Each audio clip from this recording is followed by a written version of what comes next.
Dans cette émission, nous allons travailler dans le jardin en attendant nos fenêtres.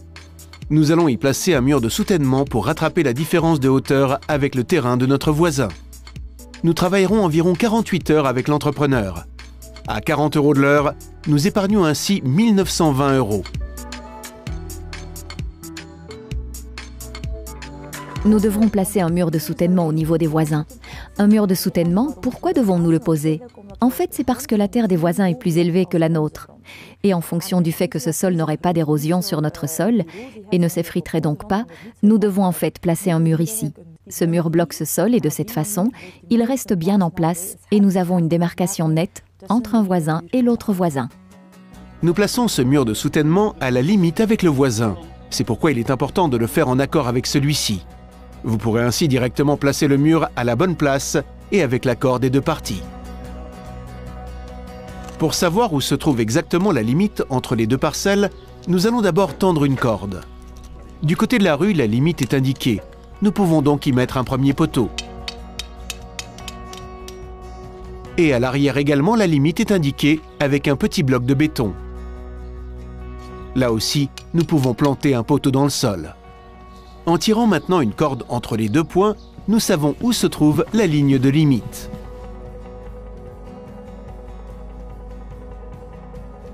Nous n'allons pas construire le mur jusque du côté de la rue, donc nous devons encore mesurer la bonne longueur. En collaboration avec l'architecte de jardin, nous la fixons à environ 32 mètres.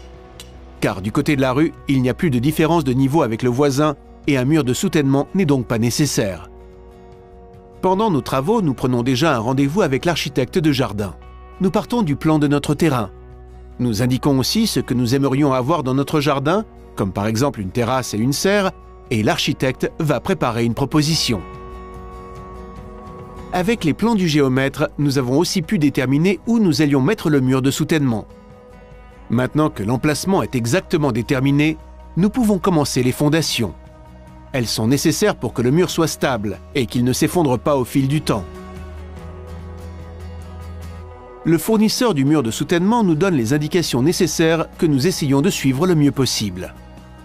Les fondations doivent avoir une profondeur de 40 cm. Nous commençons par une couche de béton de 35 cm. Quelque part à mi-chemin, nous devons encore prévoir un tuyau de drainage pour évacuer l'eau. La fondation doit enfin être terminée par une fine couche de cailloux. Tout cela forme une couche de base parfaite sur laquelle nous pourrons construire le mur bien droit. Nous débutons par les travaux de creusement. Les fondations doivent avoir environ une profondeur de 40 cm et de 70 cm de largeur, car nous devrons travailler 10 cm de plus de chaque côté du mur même. Nous avons donc décidé de louer une grue. Avec une bonne pelle montée dessus, nous pourrons plus rapidement creuser. Pendant les travaux d'excavation, nous vérifions régulièrement la profondeur avec le laser de construction. Ainsi, la fondation aura partout la même profondeur et nous ne creusons pas trop. Afin de veiller que notre couche inférieure ne soit pas trop salie par de la terre ou de la boue, nous posons une toile anti-racine dans le trou. Nous le faisons par mesure de sécurité supplémentaire, mais en principe, ce n'est pas forcément nécessaire. Ensuite, nous pouvons commencer à remplir. Ici aussi, notre grue sera bien utile. Elle nous permet de répartir rapidement et facilement les débris de béton. On pose d'abord une couche d'environ 15 cm. On place ensuite le tuyau de drainage d'un diamètre de 8 cm. Celui-ci permettra de récupérer l'eau qui viendra dans les fondations et de l'évacuer parce qu'une couche de béton sec assure une bonne perméabilité à l'eau. Si la fondation n'est pas drainée, l'eau s'accumulera sous le mur, ce qui peut provoquer l'effondrement du sol. Parce que le terrain qui viendra finalement contre le mur, du côté du voisin, contiendra aussi beaucoup d'eau. Le drainage assure donc un résultat stable et durable. Veillez à ce que le tuyau soit légèrement incliné vers l'évacuation afin que l'eau ne stagne pas dans celui-ci. Un tel tuyau de drainage est composé d'un tuyau PE recouvert de polypropylène. L'humidité peut ainsi suinter par les parois et arrive finalement dans le tuyau. Nous avons une différence de niveau avec le voisin et notre terrain, donc pour ça nous avons fait une tranchée pour mettre un mur de soutènement. Cette tranchée, nous l'avons remplie avec du béton concassé. Et par la suite, nous avons placé ici le tuyau de drainage pour avoir une bonne évacuation des eaux. Et nous allons continuer à remblayer avec du béton concassé. Le béton restant, nous le posons sur une épaisseur de 20 cm. Ainsi, la couche totale aura l'épaisseur indiquée de 35 cm. Il est préférable d'utiliser des débris de béton grossier pour votre fondation. Selon votre fournisseur, il peut s'agir de pièces de 4 à 40 mm. Et s'il y a encore des particules fines, assurez-vous qu'elles ne représentent pas plus de 10% de la masse totale.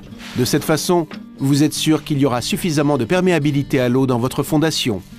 Nous achevons notre fondation avec des graviers d'un format 2,7. Cette mesure veut dire que la grandeur de pierre varie entre 2 et 7 mm. C'est donc un peu plus fin que les graviers utilisés pour notre béton.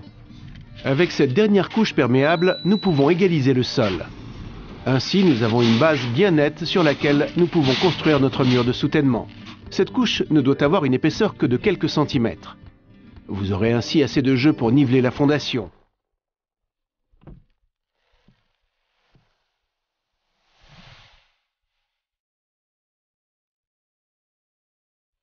Dès que tout est au niveau souhaité, il faut encore secouer l'ensemble.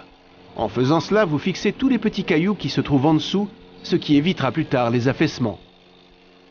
À l'aide d'une plaque de vibration, vous passez quelques fois sur la couche supérieure afin que l'ensemble de la fondation soit immobilisé. Nous pouvons maintenant commencer le mur de soutènement en lui-même.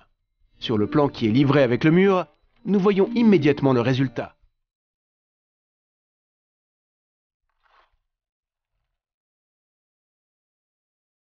En plus des blocs muraux disponibles en différentes couleurs et des contre-blocs qui assurent le contrepoids du mur, il y a aussi les blocs d'ancrage. Ceux-ci assurent que les pierres du mur restent fortement liées ensemble. Nous finissons l'ensemble avec des couvre-murs. Pour le mur de soutènement, nous avons continué à placer du gravier très fin que nous avons tassé. Nous employons donc des blocs qui sont empilables à sec, donc sans ciment et sans colle. Bien placer les premières rangées bien à niveau. La première rangée qui est décorative et les blocs que nous mettons à l'arrière servent à soutenir le mur décoratif. Nous positionnons d'abord avec précision notre corde à l'endroit et à la hauteur de l'endroit où doit venir notre première rangée. Veillez à ce que votre rang inférieur soit un peu en dessous du niveau du sol. Ainsi, le mur sera bien encastré et vous augmentez ainsi la stabilité de l'ensemble. Ensuite, nous pouvons commencer la construction. Il est particulièrement important que la rangée inférieure soit parfaitement droite. Du fait que nous travaillons ici avec un système de montage à sec, à comparer à des blocs Lego, il n'y a pas de couche de colle qui pourrait éventuellement compenser des différences de hauteur. Si notre première rangée n'est pas de niveau, le reste sera bancal et donc pas droit. La couche de gravier nous donne la latitude nécessaire pour placer les pierres parfaitement droites. Nous les accolons à notre corde tendue et nous contrôlons avec le niveau dans toutes les directions pour vérifier que tout est bien droit. Là où c'est nécessaire, on peut taper légèrement avec un marteau en caoutchouc. On peut ainsi régler l'ensemble sans abîmer la pierre. Avec le laser de construction, nous pouvons aussi contrôler régulièrement pendant le travail que notre rangée est bien à la bonne hauteur. Nous plaçons ensuite les contre-blocs. Ils s'adaptent parfaitement avec leurs dents dans les rainures des pierres du mur. Si les pierres murales sont correctement placées, avec le côté sur lequel les bords des ouvertures sont fraisés vers le haut, alors nous pouvons aussi placer les blocs d'ancrage. Vous devez les placer dans une position stable. Cela veut dire dans un trou avec les dents vers le haut et vers le bas, et dans le trou suivant avec les dents dirigées vers les côtés. Cela assure un résultat beaucoup plus solide du fait que les pierres sont mieux ancrées et qu'elles peuvent encore moins bouger. Le placement de la première rangée demande patience et précision. Mais une fois que vous avez trouvé la méthode la plus confortable pour vous, ceci est relativement simple.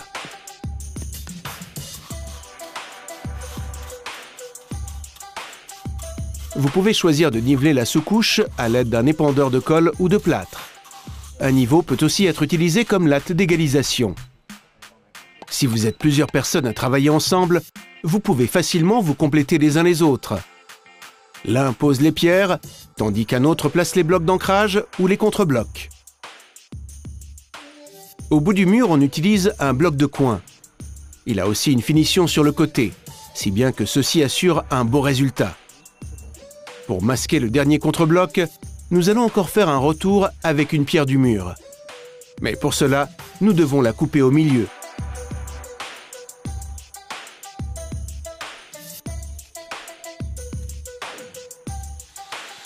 Après avoir dessiné correctement la ligne, nous pouvons la couper avec la grande meule. Faites cela loin du mur. Ainsi, vous n'aurez pas de poussière sur vos pierres et vous n'aurez pas non plus de dégâts. Parce que cette poussière contient des particules de ciment qui pourraient se fixer sur le mur.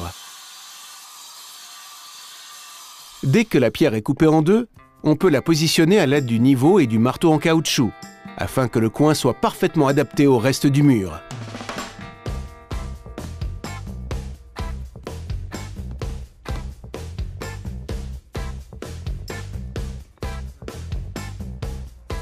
Une fois que notre premier rang est en grande partie placé, nous pouvons passer à l'étape suivante, l'alourdissement des contre-blocs, parce qu'ils ne sont pas suffisamment lourds pour offrir assez de contrepoids à notre mur.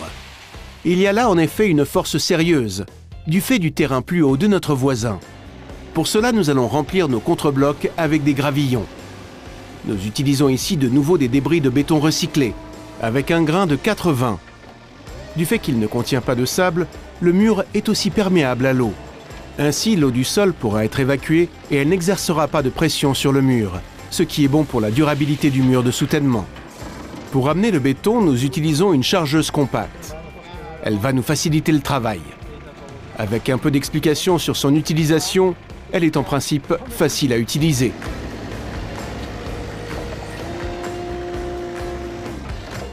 Grâce à la pelle, on peut ainsi amener la couche de béton jusque près du mur. Il suffit alors de sortir les cailloux du bac à l'aide d'une pelle pour les mettre dans les contre-blocs.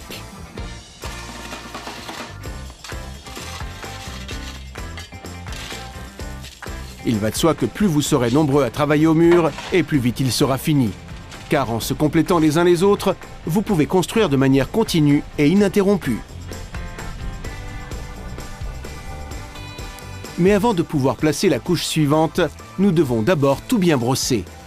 Parce que de tout petits cailloux pourraient faire que la pierre murale que l'on posera dessus ne sera pas tout à fait droite, ce qui pourrait avoir une grande influence sur le résultat final. Dès que toutes les inégalités ont disparu, alors nous plaçons la deuxième rangée de blocs. Nous optons pour les placer en décalé. Cela veut dire que le joint vient précisément au-dessus du milieu de la pierre qui se trouve en dessous. En principe, ceci n'est pas nécessaire pour des murs bas, mais cela ne peut pas faire de mal pour la solidité de votre mur. Et c'est aussi plus beau.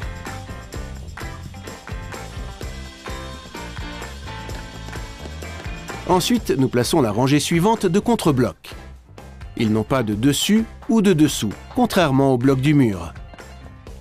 Et entre-temps, nous plaçons aussi les blocs d'ancrage. À partir de maintenant, la construction est rapide. Le travail qui a pris le plus de temps, c'est la délimitation et le placement de la première rangée. Le reste maintenant est un jeu d'enfant. Nous devons simplement empiler les rangs suivants. La seule chose à laquelle nous devons faire attention, c'est de maintenir le placement en décalé et de ne pas placer la pierre avec le dessus en dessous. Le côté fraisé doit être au-dessus, sinon les blocs d'ancrage ne se placeront pas bien entre. Et les petits cailloux doivent aussi être bien enlevés pour éviter les fentes dans les joints.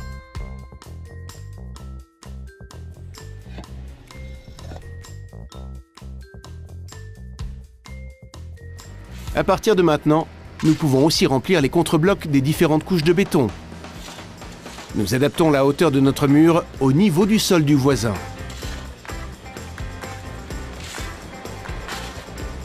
Nous arrêtons les contre-blocs 2 rangées en dessous. Avec 4 rangées, nous avons assez de contrepoids ici et ainsi nous pouvons remplir de terre jusque contre notre mur. Ainsi, nous aurons un beau résultat bien propre.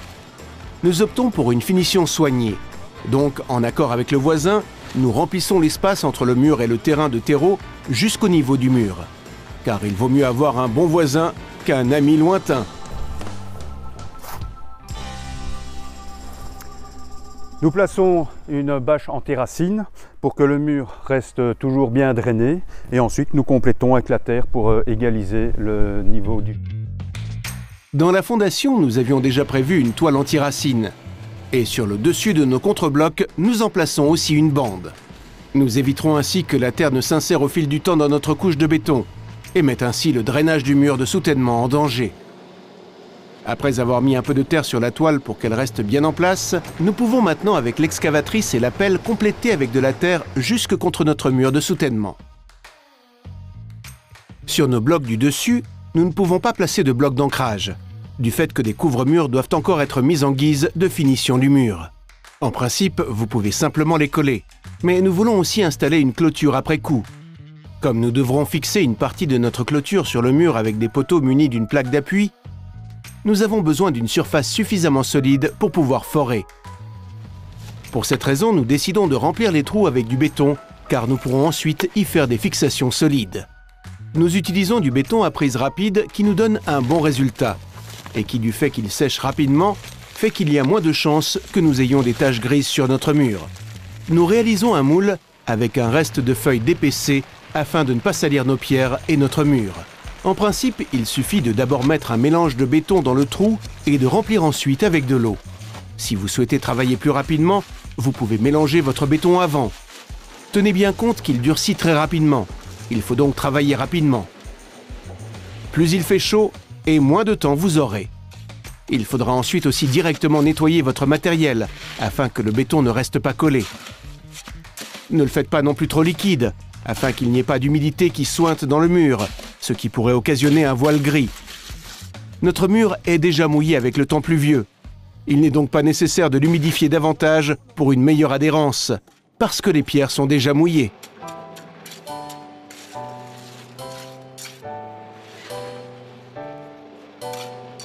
Ce béton sèche très rapidement, donc nous pouvons aussi déjà placer les couvre-murs. Nous les fixons avec du simple mortier dans lequel est ajouté du latex. Cette matière assure une adhérence solide supplémentaire de nos pierres de recouvrement sur la base. Nous ne rendons pas notre mortier trop liquide, de sorte que nous pouvons le placer sur notre mur en petits tas. Ainsi, le mortier peut encore un peu descendre lors du placement des pierres et cela laisse plus de jeu pour faire les réglages. Nous le faisons avec notre niveau et un marteau en caoutchouc. Plus droit nous placerons nos couvre-murs et moins de travail nous aurons pour placer notre clôture de manière bien droite.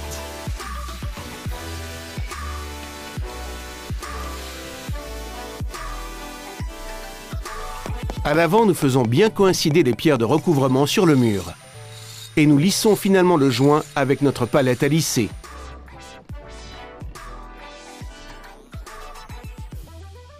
Nous terminons avec la mesure exacte de notre mur fini, de sorte que nous connaissons la taille exacte avant de commander notre clôture.